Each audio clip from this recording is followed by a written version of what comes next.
Bukod kay Robles, unang nagsampa ng kaso laban kay Maharlika ang Pinoy designer na si Puy Quiñones dahil sa akusasyon ng vlogger na peke raw ang disenyo niya sa gowns ni First Lady Liza Marcos. Ayan yung sinasabi ko dito eh. Kinasuhan ni PCSO General Manager Mel Robles ang vlogger na si Claire Contreras o mas kilala bilang si Maharlika dahil daw yan sa paninirang puri sa kanya ng vlogger. Nasa frontline ng balita. Mali naman. Wala nang kailangan sirain dyan. Sa manirang puri daw. I mean yung kay Maharlika, ha? Hindi na kailangan anin yan. Hindi. Biro lang. Okay. Tuloy natin. Balitang yan, Simon Gualvez. Sinampahan ng kasong defamation at invasion of privacy ni PCSO General Manager Mel Robles ang defamation and privacy. Okay? Take note of those two na kinaso sa kanya. Vlogger na si Claire Contreras o mas kilala bilang si Maharlika. Ayon kay Robles, napagdesisyonan nila ng kanyang asawa na kasuhan si Maharlika sa Central District Court of California dahil sa walang basehang akusasyon nito sa kanya at kanyang pamilya. Sa California, isinampa ang kaso dahil doon nakatira si Maharlika. Ang kinuha niyang abogado si Camille Vasquez, ang naging abogado ng aktor na si Johnny Depp sa defamation case laban sa kanyang dating asawa. Malupit to. Malupit itong abogado na to. Tandaan ninyo, halos maipit si ano dyan. Yung ano dyan, yung artista dyan, pero napanalo niya, di ba? Malupit to. Na si Amber Heard. I chose a very good lawyer whom I think has specialized sa ganitong klase, no? Sa reputation and brand. Aba, maraming pera si Robles. Hindi, siyempre naman. Kung ikaw ba naman, di ba, sabi naman ni TP nun, manager niya yan, di ba? Ibig sabihin, may pera yan. Ano naman mga manager, may pera, di ba? Pero siyempre, kukuha ka ng abogado na alam mong may papanalo ka. Alam naman kumuha ka ng abogado na papatalo ka. Yeah? Management. So, kasi kailangan makita niya na hindi ko ito biro. Just because you can, you will. Halos isang taon na raw naglalabas ng fake news si Maharlika laban sa kanya sa pamamagitan ng YouTube channel niyang Boljak TV. Sa mahigit 20 videos, inakusahan daw ni Maharlika si Robles ng pagnanakaw ng pera mula sa kaban ng bayan, contract killing at pagtulong sa mga terorista.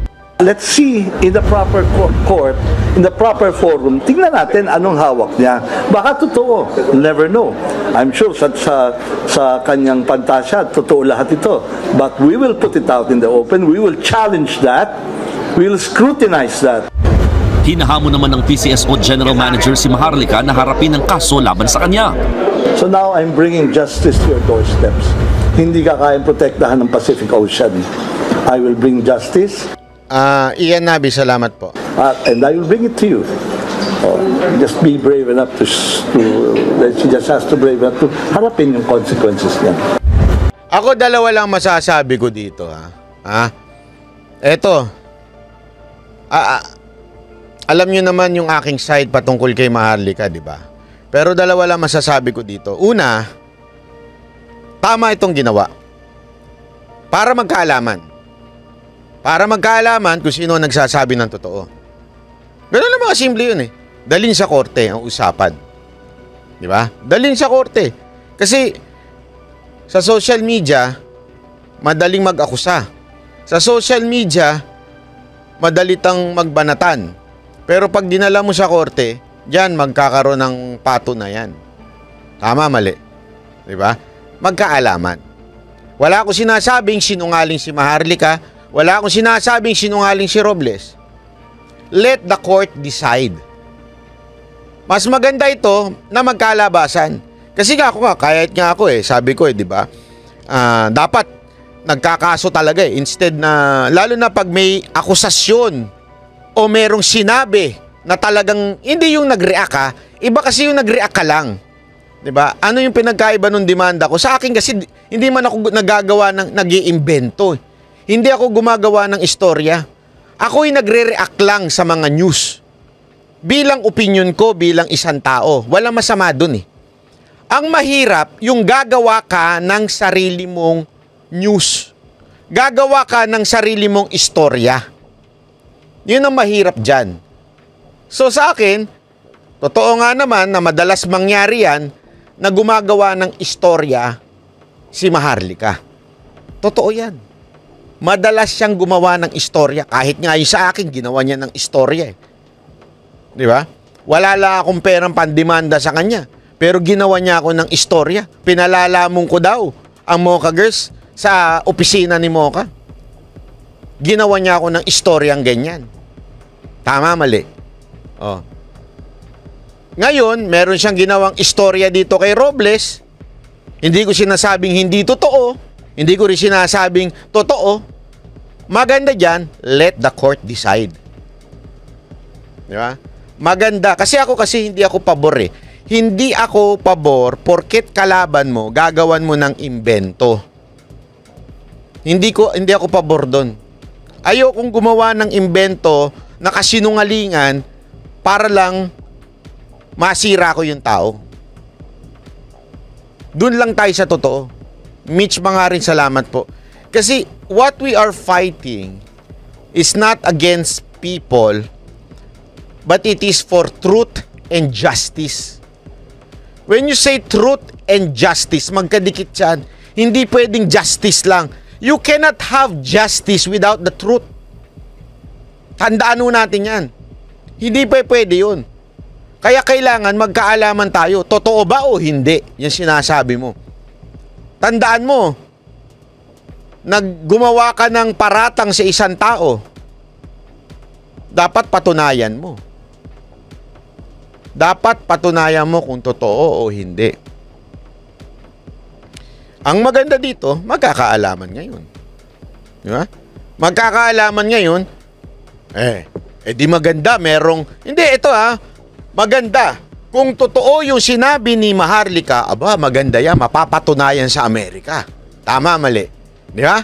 Mapapatunayan sa Amerika kung totoo yung sinabi ni Maharlika tungkol dito sa tao na to. Ayaw nyo ba nun? Pero, pag hindi totoo yung sinabi, mananagot ngayon si Maharlika. Tama, mali. We will see. Ako, excited ako dito. Kasi sa Pilipinas, medyo mabagal-bagal ang dito ang hustisya dito Alam naman natin, kulang ang mga judge sa Pilipinas Tapos kung ano-ano pa dinidemanda ng iba. Pero dito, malalaman natin. Malalaman natin kung sino talaga nagsasabi ng totoo. Yun ang dito. Yun ang gusto ko dito. Sana malaman natin. Kasi ang problema ito Ito pa tutuloy natin. Yung consequences niya. Bukod kay Robles, unang nagsampa ng kaso laban kay Maharlika ang Pinoy designer na si Puy Quiñones dahil sa akusasyon ng vlogger na peke raw ang disenyo niya sa gowns ni First Lady Liza Marcos. Ayan yung sinasabi ko dito Kaya tayo napagbibintangan na keso ba't di daw natin binabanatan si Liza Marcos? Kasi putang ina, pati ba naman yung gown? Sorry pero ganito na ba tayo kadumi maglaro? Hindi, sorry. Kayo, mag-isip kayo. Ganyan na ba kayo karumi maglaro? Pati yung gown ng tao, pakikialaman natin. Huwag niyo kayo tulad dun. Sorry, out ako dyan. Hindi ako, putang ina, pati ba naman yung private gown ng tao, idadamay mo pa? Anong kinalaman nun sa bayan mo? Di ba? Kayo magsalita. Anong kinalaman ng putang inang gown na yan sa bayan? Sisiraan mo yung, hindi, ito sisiraan mo yung fashion designer dahil lang ginawa niya ng gown si Liza Marcos. Tama ba yun? Sorry hindi ko kayang tiisin yung ganyang klaseng kabalastugan. Pati ba naman yung gown pakikialaman mo? Pati ba, ito hindi nga yung hindi nga yung si Liza Marcos ang binanatan dito Pati yung gumawa ng gown niya binanatan. Okay ba sa inyo yun? So, hindi ko kayang hindi ko kayang tiisin yan na may kasamahan akong ganyang kababaw. Sorry. Kinasuhan din siya ng broadcaster na si Anthony Taberna nang pagbintangan siyang hindi nagbabayad ng buwis. Sinusubukan naman ng news Ayan, yung mga ganyan, pwede pa. Kasi hindi ko naman sinasabing totoo ha, pero pwede mo pa yan. Bakit? Kasi nga, binabanatan mo yung isang tao dahil sa kanyang pananaw patungkol sa public figure din si Taberna, pero yung mga private, alam mo kung bakit? Ayoko kasi maging double standard. Tandaan ninyo, nagalit tayo kay Rappler. Sino yung boss ng Rappler? 'Di ba? Kay Maria Ressa. Nagalit tayo doon nung nagkaroon siya ng legal battle with someone na businessman. Naalala nyo nun? Yung isang businessman na ginawa niya ng peke na tapos na demanda. Naalala nyo nun? Tapos sabi ni Maria Ressa, hindi, gobyerno to, ni Duterte. Anong sinabi natin mga Duterte supporter? Anong gobyerno? Private citizen yung binanatan mo, gobyerno. Private citizen yan. Tapos magagalit ka sa gobyerno kung mahatulan ka ng libel. Tama, mali. Bakit double standard tayo ngayon? Bakit double standard tayo ngayon? Porket si Maharlika yan. Ang binanatan niya, private person, yung fashion designer. Ang tanong, are you really for truth and justice or you are just for the people? O yung tao? Tao ba ang pinoproteksyonan mo? Nagiging fanatic ka na ba? O ang pinaglalaban mo pa rin ay truth and justice? Tanungin kita ngayon. Kasi kung nagalit kayo kay Maria Ressa noon dahil private yung kanyang quote-unquote ni libel, di umano, nagagalit tayo noon at walang kasalanan ng gobyerno noon. This time, hindi tayo nagagalit kay Maharlika kasi private yung binanata niya, yung fashion designer. Anong klaseng tao tayo? Tanungin ko kayo. Kung ganyan ang ugali ninyo. Di ba hipokrito? Tama, mali?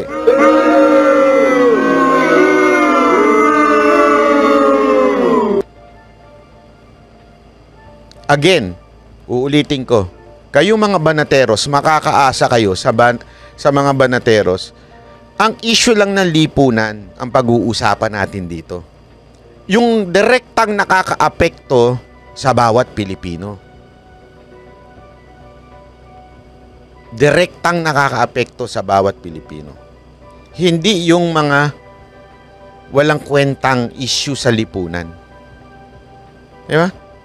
Ako wala akong pakialam eh. Wala akong pakialam dun sa iba. Yung hindi naman involved sa gobyerno.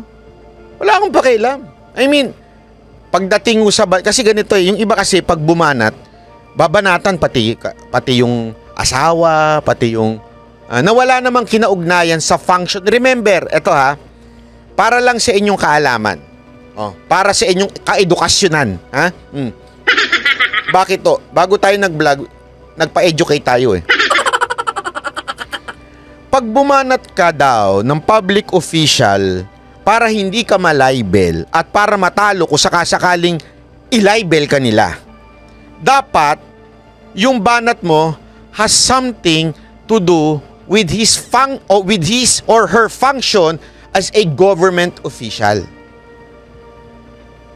Nagigets ninyo? Ulitin ko.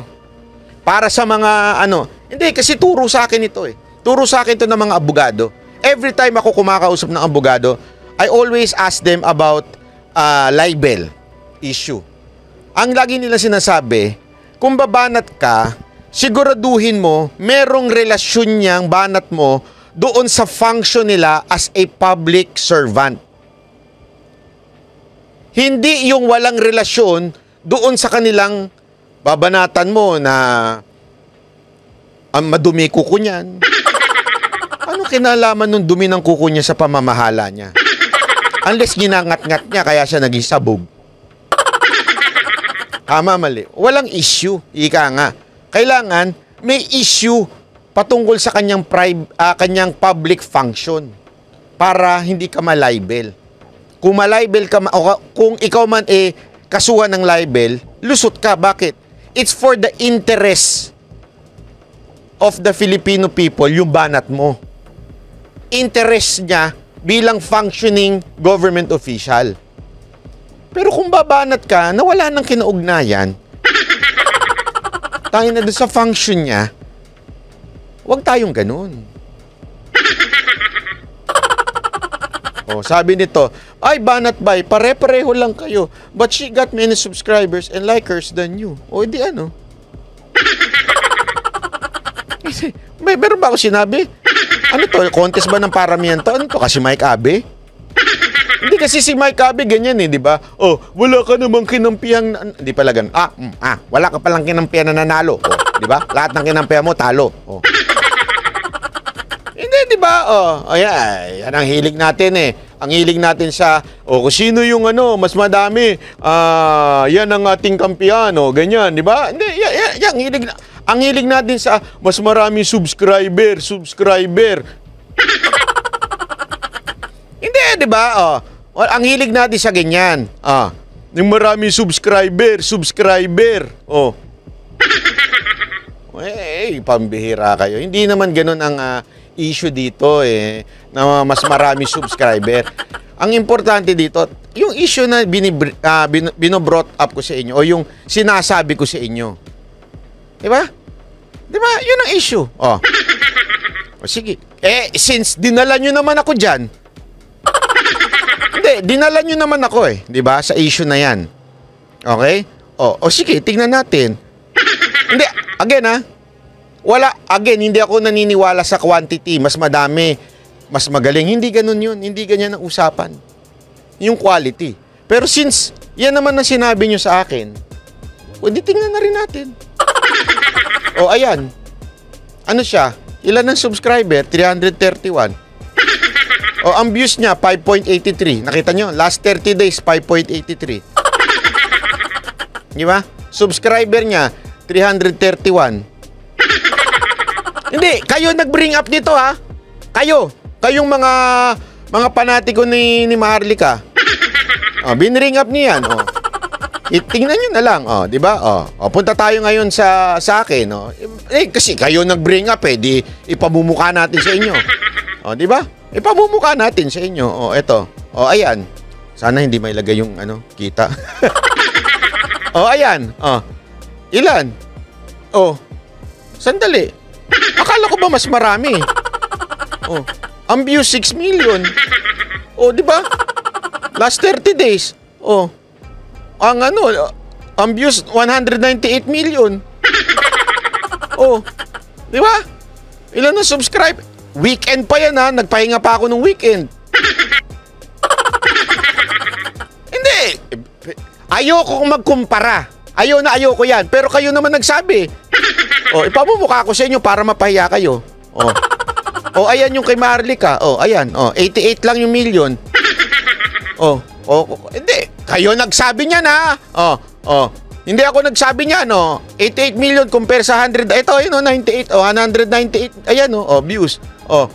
Sa 30 days 6 million. Yung 30 days niya. Kayo nagsabi nito 88 lang. Kayo nagsabi niyan. Nakikita nyo to, yung nasa taas, kita nyo naman ayan Pagka sinum mo yan, hindi pala nakikita dito. Ayan. Baka mapunta sa earnings. Baka magkamali ka ng pindot. Wait. Hindi. Ako ayoko kasing magagaganyan. Pero dahil sa kayo naman na nag-bring up, sinabi ko lang sa inyo.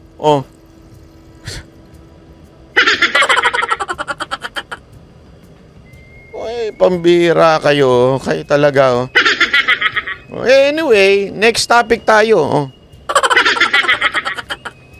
Tandaan ninyo, wag nyo akong dadalhin sa laban na hindi nyo alam. Tayo pa maglolokohan. Wag ako. Alam mo, gaguhin mo na yung iba, wag ako. Hindi kayo makakalusot sa akin. Banat ba? Ibigay namin, dami mong viewers. Easy. Hindi ko pinagyayabang yan ha. Ayoko yan. Kaya lang dahil kayo ang nagsabi.